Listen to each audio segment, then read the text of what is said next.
嗨，大家好，我是嘉文，美国缠绕画第23期的认证老师。那在这个频道，我会和大家一起来轻松画缠绕，从缠绕画的基本图样到创意变化。那大家准备好跟我一起轻松画缠绕了吗？我们一起开始吧。好，接下来我们要画 IDOZ 在这个暗线范围里面啊。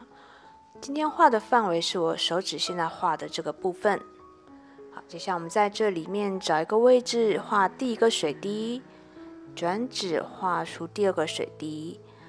好，那水滴大小跟形状，基本上我们都是顺着我们这个暗线的范围去做，所以多大、多小、多宽、多窄，都是可以依照不同的暗线去做一个不同的变化。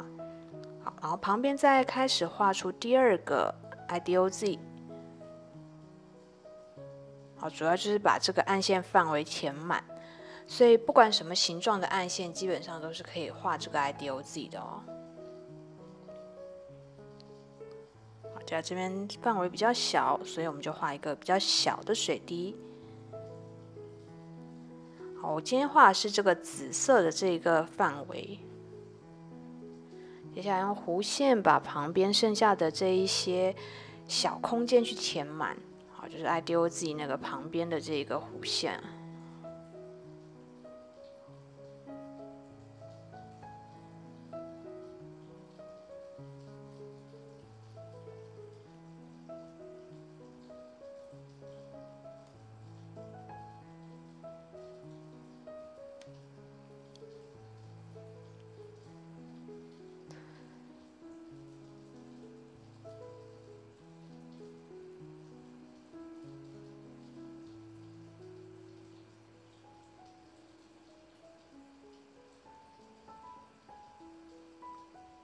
好，所以今天如果是这一个一般的铅笔暗线，我们一样可以这样子来做。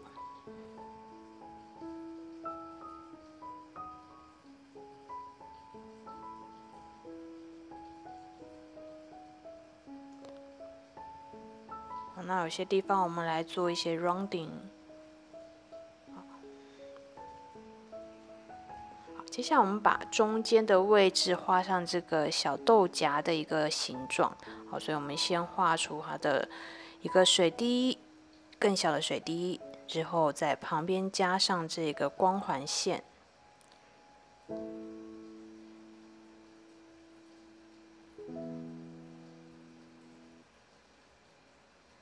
好，接下来把这个小豆子放上去。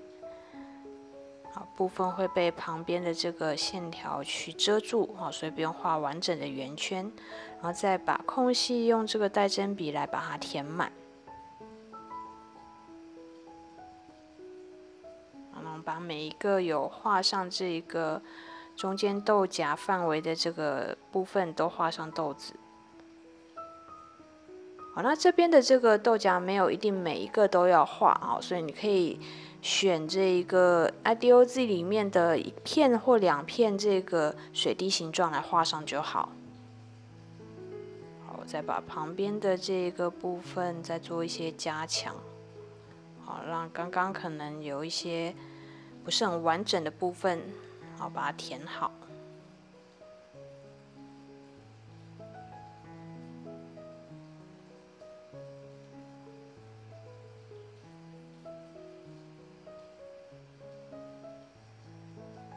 接下来用这个粉彩色铅笔，我们来做这个豆子的一个光影变化。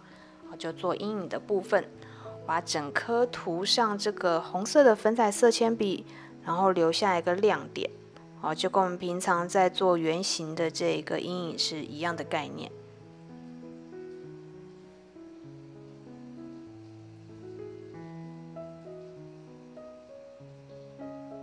接下来这个水滴形状的周边，我也帮它加上一些颜色。好，我直接把这个粉彩色铅笔画在阴影的这个位置上。就平常我们在画阴影的时候的这个位置，都可以来做这个粉彩色铅笔的一个位置。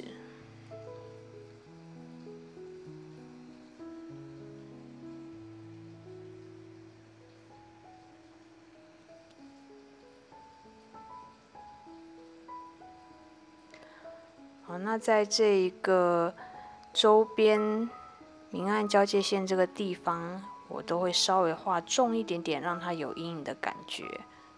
好，就是一般我教阴影的时候，我都会说它是微笑曲线。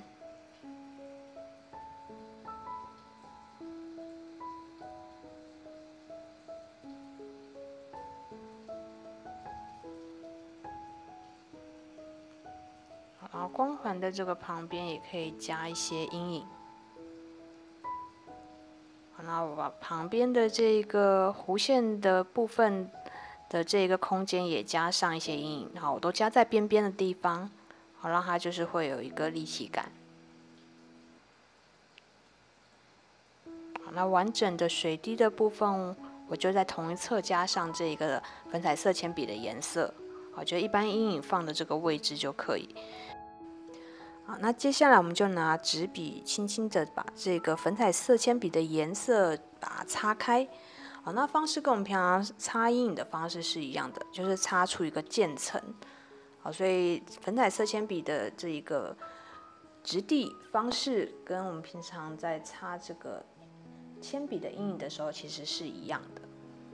好，所以我们就从深到浅用纸笔去擦出一个渐层。好，一方面让它有颜色，然后也让它有一个立体感。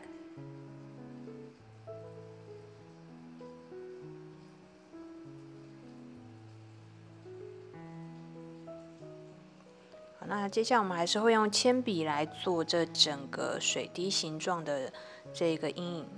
好，所以我在这水滴的周围，也就是压住下面的水滴的部分，我都会画上一个阴影。好，让它这一堆IDOZ 还是会有一些层次感跟前后。好，豆荚的这个部分我选一边来画。好，所以我放阴影的这个位置就是在压住下面的这个水滴的旁边。好，所以弧线也是一样。好，我把它放在我比较早画的这个线条的旁边，好，它就会看起来会有一层一层的感觉。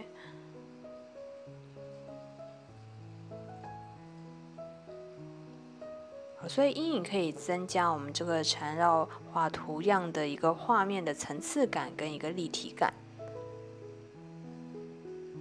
好，所以如果大家可以去掌握这个阴影的位置，还有擦阴影的方式，好，相信你的一个缠绕画一定可以更加的美丽跟有层次感。好，那在擦这个阴影或者是这个粉彩色铅笔的时候，好，一样就是注意力道要让它擦出有渐层的感觉，好，就是由深到浅这样一个渐层。